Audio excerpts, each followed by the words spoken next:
Oyez, oyez, braves gens, de tout temps, l'histoire était parsemée d'une multitude d'expressions et de gestes que vous employez encore aujourd'hui, mais sans vraiment connaître leur origine ou leur véritable signification. Eh bien, je vais me faire un plaisir de vous les expliquer. Allez, c'est parti!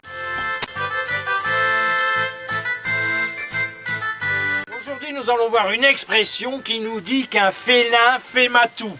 Et c'est avoir un chat dans la gorge.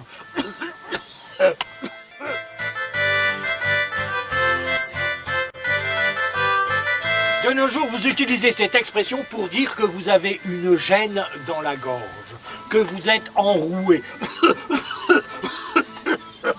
Par exemple, il faut appeler un chat. À force de donner sa langue au chat, on finit par avoir un chat dans la gorge.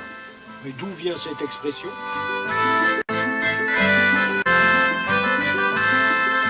Cette expression nous vient du Moyen-Âge et elle tire son origine d'un jeu de mots. À cette époque, les glaires étaient comparés aux grumeaux, souvent présents dans le lait caillé. Ces derniers étaient appelés matons. Si bien que lorsqu'une personne était malade, on disait qu'elle avait un maton dans la gorge.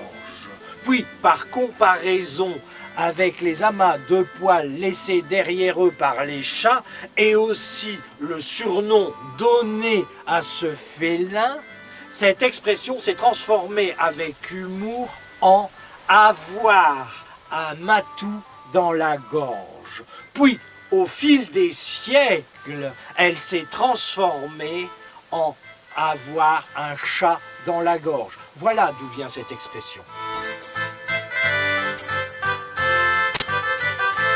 Donc, avoir un chat dans la gorge, c'est avoir quelque chose de déplaisant dans le gosier. Et chat irrite.